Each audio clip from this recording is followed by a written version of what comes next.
അനുഗ്രഹിക്കപ്പെട്ട നല്ല സമയത്തിനായി ഞാൻ ദൈവത്തെ സ്തുതിക്കുന്നു, സ്തോത്രം ചെയ്യുന്നു.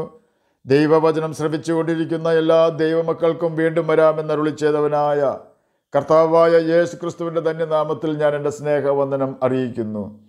ഇന്നത്തെ അല്പസമയത്തെ ചിന്തയ്ക്കായി 50-ാം സങ്കീർത്തനം 15-ാം വാക്യം നമുക്ക് വായിക്കാം. കഷ്ടകാലത്ത് എന്നെ വിളിച്ചപേക്ഷിക്കുക, ഞാൻ നിന്നെ വിടുവിക്കുകയും നീ എന്നെ മഹത്വപ്പെടുത്തുകയും ചെയ്യും. അനുഗ്രഹിക്കപ്പെട്ട ഒരു വേദവാക്യമാണ് നാം കേട്ടത്. എല്ലാറ്റിനും ഒരു കാലമുണ്ട് എന്ന് ശലോമോൻ സഭാപ്രസംഗിയിൽ രേഖപ്പെടുത്തിയിരിക്കുന്നു. സഭാപ്രസംഗി 3-ാം അധ്യായം 4-ാം വാക്യത്തിൽ കരയുവാനൊരു കാലം, ചിരിക്കുവാനൊരു കാലം, വിലപിപ്പാനൊരു കാലം, നൃത്തം ചെയ്യുവാനൊരു കാലം എന്ന് രേഖപ്പെടുത്തിയിരിക്കുന്നു. എല്ലാ മനുഷ്യരുടെയും ജീവിതത്തിൽ പ്രതിസന്ധികളും കരച്ചിലും സന്തോഷവും കടന്നു വരാറുണ്ട്. നീ എൻ്റെ കണ്ണിന് കണ്ണുനീരിൽ നിന്നും എൻ്റെ പ്രാണനെ മരണത്തിൽ നിന്നും എൻ്റെ കാലിനെ വീഴ്ചയിൽ നിന്നും രക്ഷിച്ചിരിക്കുന്നു എന്ന് 116-ാം സങ്കീർത്തനം 8-ാം വാക്യത്തിലും, നീ എൻ്റെ വിലാപത്തെ നൃത്തമാക്കി തീർത്തു, എൻ്റെ രട്ടഴിച്ച് സന്തോഷം മുടിപ്പിച്ചിരിക്കുന്നുവെന്ന് 30-ാം സങ്കീർത്തനം 11-ാം വാക്യത്തിലും രേഖപ്പെടുത്തിയിരിക്കുന്നു. എന്നാൽ ഇയ്യോബ് പറഞ്ഞിട്ടുള്ളത് എൻ്റെ കിന്നരനാദം വിലാപമായും എൻ്റെ കുഴലൂത്ത് കരച്ചിലായും തീർന്നിരിക്കുന്നു എന്നാണ്. ഇയ്യോബിൻ്റെ പുസ്തകം 30-ാം അധ്യായം 31-ാം വാക്യത്തിലാണ് ഇത് രേഖപ്പെടുത്തിയിരിക്കുന്നത്.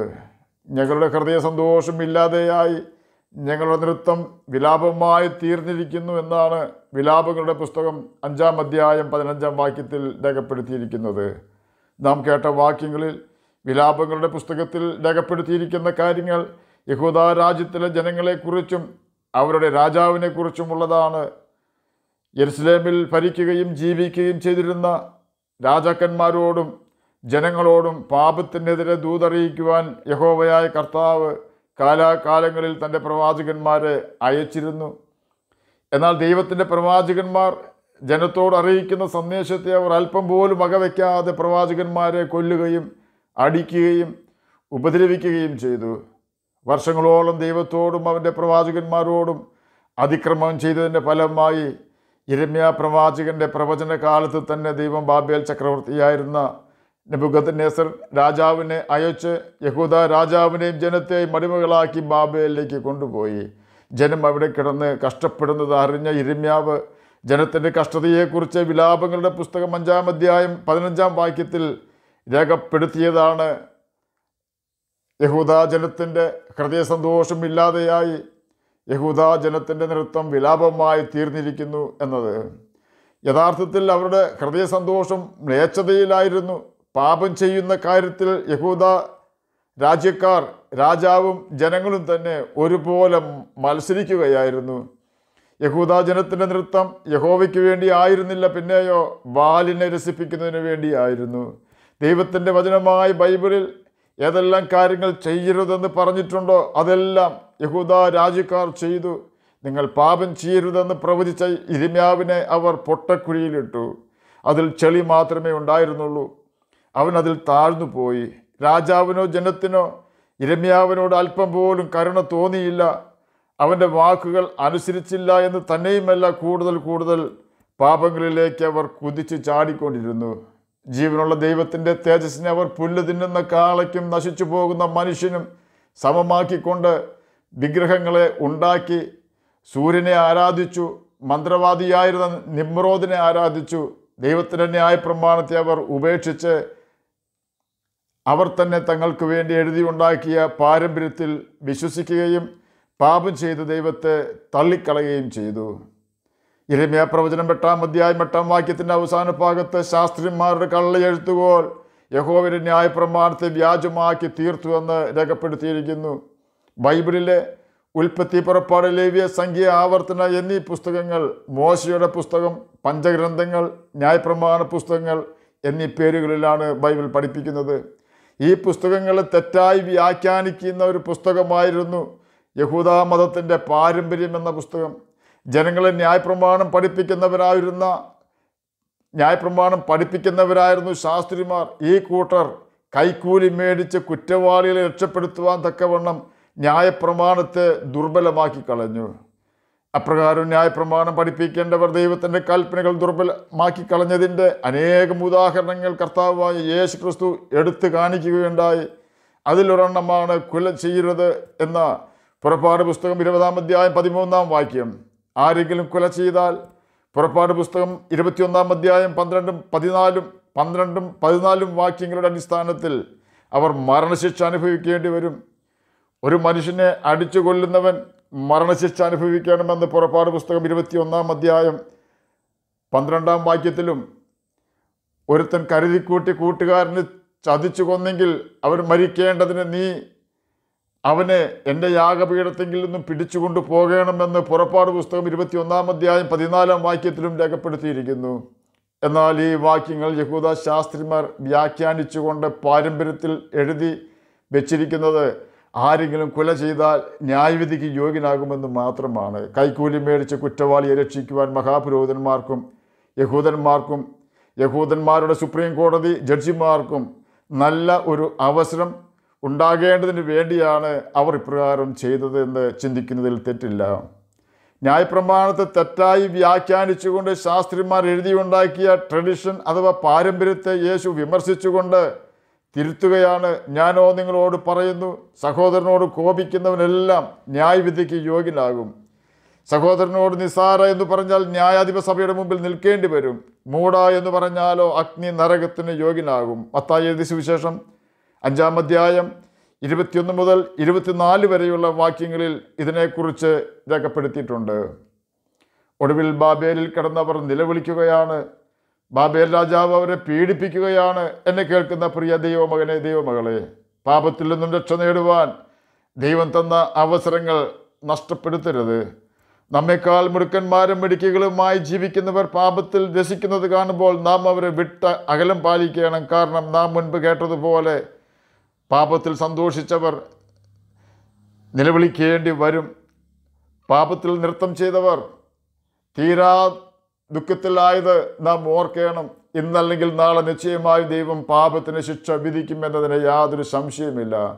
പാപത്തിൻ്റെ അന്തിമ ശിക്ഷ ഗന്ധകം കത്തുന്ന തീ പൊയ്കയാണെന്ന് നാം ഓർക്കണം.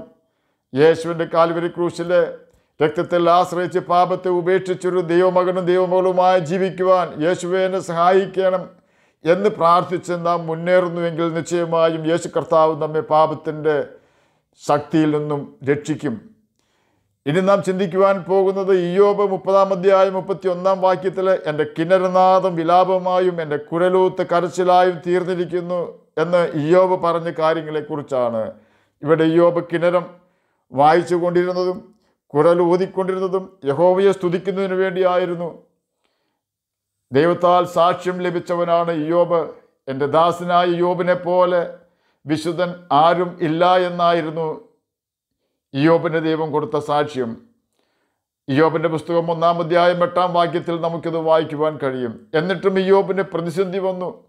എന്തുകൊണ്ടാണെന്ന് ചോദിച്ചാൽ തൻ്റെ മകൻ വിശ്വസ്തനാണെന്ന് സാത്താൻ്റെ മുമ്പിൽ തെളിയിച്ചു കൊടുക്കുവാനായിരുന്നു ദൈവം അവൻ്റെ ജീവിതത്തിൽ കഷ്ടത അനുവദിച്ചത്. ഇയ്യോബിനത് വേദനാജനകമായിരുന്നുവെങ്കിലും അതിരം കൊണ്ട് ഇയ്യോബ് ദൈവത്തിനെതിരെ അവിവേകം സംസാരിച്ചില്ല. ഇയ്യോബിന് കഷ്ടത ഉണ്ടായിരുന്നുവെങ്കിലും അവൻ്റെ ആത്മാവിൽ തൊടുവാനോ ആത്മാവിൽ പ്രവേശിക്കുവാനോ സാത്താനെ ദൈവം അനുവദിച്ചില്ല. സാത്താൻ ഇയ്യോബിൻ്റെ ഹൃദയത്തിൽ കയറണമെങ്കിൽ നിശ്ചയമായും ഇയ്യോബ് പാപം ചെയ്യണമായിരുന്നു. നാം പാപം ചെയ്താൽ മാത്രമേ ദൈവാത്മാവ് നമ്മെ വിട്ടു പോവുകയുള്ളൂ. ഇയ്യോബിൻ്റെ ശരീരത്തിൽ സാത്താൻ ബലപ്രയോഗം നടത്തി. ഇയ്യോബിൻ്റെ വസ്തുവകയിൽ നാശം വരുത്തി.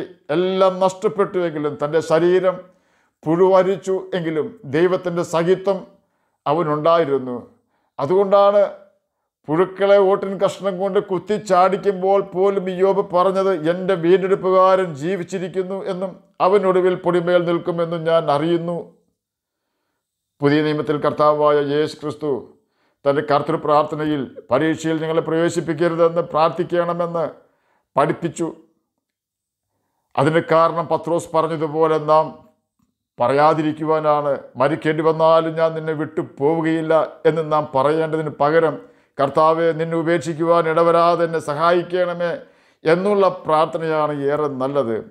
ഇയ്യോബ് ആഗ്രഹിച്ച് നിലവിളിച്ച് പ്രാർത്ഥിച്ചതുപോലെ തന്നെ കർത്താവ് അവനെ ചെയ്തു കൊടുത്തു. ഇയ്യോബിൻ്റെ പുസ്തകം 29-ാം അധ്യായത്തിൽ ഇയ്യോബ് പറയുകയാണ്, അയ്യോ പണ്ടത്തെ നാളുകളിലെ പോലെ ദൈവം എന്നെ കാത്തുപോകുന്ന നാളുകളിലെ പോലെ ഞാൻ ആയെങ്കിൽ കൊള്ളായിരുന്നു. കർത്താവ് അവൻ്റെ പ്രാർത്ഥന പോലെ തന്നെ ചെയ്തുവെന്ന് ഇയ്യോബിൻ്റെ പുസ്തകം 42-ാം അധ്യായം 16-ഉം 17-ഉം വാക്യങ്ങളിൽ കൂടി നമുക്ക് മനസ്സിലാക്കുവാൻ കഴിയും. അതിനുശേഷം ഇയ്യോബ് 140 സംവത്സരം ജീവിച്ചിരുന്നു. അവൻ മക്കളെയും മക്കളുടെ മക്കളെയും 4 തലമുറയോളം കണ്ടു. അങ്ങനെ ഇയ്യോബ് വൃദ്ധനും കാലസമ്പൂർണനുമായി മരിച്ചു. ഇയ്യോബിൻ്റെ പുസ്തകം 42-ാം അധ്യായം 16-ഉം 17-ഉം വാക്യങ്ങളാണ് നാം കേട്ടത്. ഇനി നാം ചിന്തിക്കുവാൻ തുടങ്ങുന്നത് 116-ാം സങ്കീർത്തനം 8-ാം വാക്യത്തിലും 30-ാം സങ്കീർത്തനം 11-ാം വാക്യത്തിലും ദാവീദ് എഴുതിയ കാര്യങ്ങളെക്കുറിച്ചാണ്. 116-ാം സങ്കീർത്തനം 8-ാം വാക്യത്തിൽ, നീ എൻ്റെ പ്രാണനെ മരണത്തിൽ നിന്നും എൻ്റെ കണ്ണിനെ കണ്ണുനീരിൽ നിന്നും എൻ്റെ കാലിനെ വീഴ്ചയിൽ നിന്നും രക്ഷിച്ചിരിക്കുന്നുവെന്ന് രേഖപ്പെടുത്തിയിരിക്കുന്നു. അതുപോലെ തന്നെ 30-ാം സങ്കീർത്തനം 11-ാം വാക്യത്തിൽ, നീ എൻ്റെ വിലാപത്തെ എനിക്ക് നൃത്തമാക്കി തീർത്തു, എൻ്റെ രട്ട് നീ അഴിച്ചു, എന്നെ സന്തോഷം ഉടിപ്പിച്ചിരിക്കുന്നു എന്നും രേഖപ്പെടുത്തിയിരിക്കുന്നു. ഈ 2 സങ്കീർത്തനങ്ങളിൽ 30-ാം സങ്കീർത്തനം ദാവീദ് എഴുതിയെന്ന് ശീർഷകത്തിൽ രേഖപ്പെടുത്തിയിരിക്കുന്നു. എന്നാൽ 116-ാം സങ്കീർത്തനം എഴുതിയത് ആരാണെന്ന് ശീർഷകത്തിൽ കാണുന്നില്ല എങ്കിലും അതിൻ്റെ ഭാഷാശൈലി വിളിച്ചറിയിക്കുന്നത് ദാവീദ് തന്നെയാണത് എഴുതിയത് എന്നാണ്. അനേകർ ഇതിനെ പിന്തുണയ്ക്കുന്നുമുണ്ട്. ഈ 2 സങ്കീർത്തനങ്ങളിലും ഭക്തൻ പ്രസ്താവിച്ചിരിക്കുന്ന കാര്യങ്ങൾ ദൈവം തൻ്റെ പ്രാണനെ മരണത്തിൽ നിന്നും കണ്ണിനെ കണ്ണുനീരിൽ നിന്നും കാലിനെ വീഴ്ചയിൽ നിന്നും രക്ഷിച്ചു എന്നതാണ്. ദൈവത്തിൻ്റെ ഈ 3 രക്ഷണ്യ പ്രവൃത്തികൾ മൂലം ഭക്തന് ലഭിച്ച 2 അനുഗ്രഹങ്ങൾ എന്താണെന്ന് 30-ാം സങ്കീർത്തനം 11-ാം വാക്യത്തിൽ രേഖപ്പെടുത്തിയിരിക്കുന്നത് ഇപ്രകാരമാണ്: ഭക്തൻ്റെ വിലാപം മാറിപ്പോയി, അതിനു പകരം യഹോവയുടെ മുമ്പിൽ നൃത്തം വയ്ക്കുവാൻ ഇടവന്നു. രട്ട് മാറി, അതിനു പകരം സന്തോഷം ഉടുക്കുവാൻ ഇടവന്നു. ശൗലിൽ നിന്നുള്ള ദ്രോഹങ്ങൾ മൂലവും അബ്ശലോമിൻ്റെ പ്രവൃത്തികൾ മൂലവും അഹിതോഫിലിൻ്റെ ചതിവ് മൂലവും ശിമെയയുടെ ശാപങ്ങൾ മൂലവും ദാവീദ് വളരെയധികം കഷ്ടതയിലും സങ്കടത്തിലും ആയി തീർന്നിട്ടുണ്ട്. മരണത്തെ മുഖാമുഖം കണ്ടിട്ടുണ്ട്. തൻ്റെ സ്നേഹിതന്മാർ തന്നെ കല്ലെറിയുവാൻ സിഗ്ലാഗിൽ വെച്ച് ഇടയായിട്ടുണ്ട്. കല്ലെറിയുവാൻ തുടങ്ങി. ഈ കാര്യങ്ങളെല്ലാം താൻ രാജാവാകുന്നതിന് മുമ്പും അതിന് ശേഷവുമായിരുന്നു.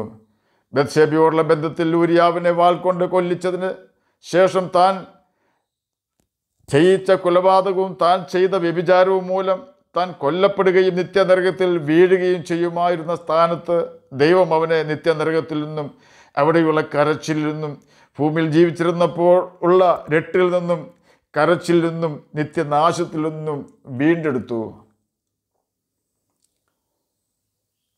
ദൈവം വെറുക്കുന്ന പാപങ്ങളിൽ നിന്നും ദൈവം തന്നെ രക്ഷിച്ചു. അഹിതോഫേൽ തന്നെ തകർക്കുവാനായി തൻ്റെ മകനെ സ്വാധീനിച്ചപ്പോൾ ദൈവം അത് ദാവീദിനെ അറിയിക്കുകയും ദാവീദ് ദൈവത്തോട് പ്രാർത്ഥിച്ചപ്പോൾ ദൈവം അഹിതോഫേലിൻ്റെ ആലോചന അബദ്ധമാക്കി തീർക്കുകയും ചെയ്തു. സിഗ്ലാഗിൽ വെച്ച് തൻ്റെയും കൂട്ടുകാരുടെയും സമ്പത്തും ഭാര്യമാരെയും ശത്രുക്കളാൽ അപഹരിക്കപ്പെട്ടപ്പോൾ തൻ്റെ കൂട്ടുകാർ പോലും ദാവീദിനെ കല്ലെറിയുവാൻ ശ്രമിച്ചു. അവിടെയും താൻ ദൈവത്തോട് നിലവിളിച്ച് രക്ഷ പ്രാപിച്ചു.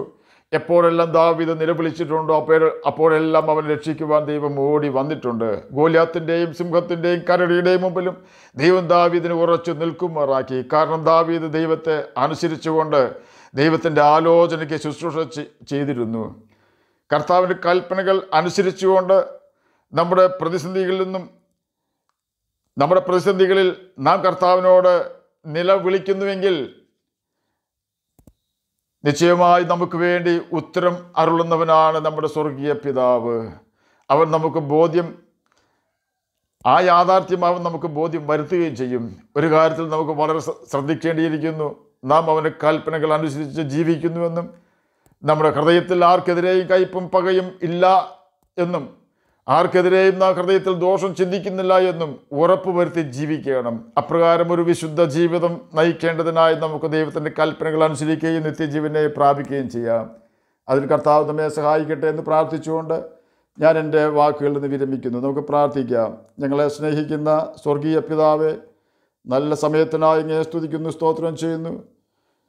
എന്നെ കേൾക്കുന്ന ഏതെങ്കിലും പ്രിയപ്പെട്ടവർ സമാധാനമില്ലാതെ ആയിരിക്കുന്നെങ്കിൽ അങ്ങ് അവർക്ക് സമാധാനം കൊടുക്കണമേ. പഠിക്കുന്ന കുഞ്ഞുങ്ങൾക്ക് പഠിക്കുവാനുള്ള ബുദ്ധിയും ജ്ഞാനവും ഓർമ്മ ശക്തിയും കൊടുക്കണമേ.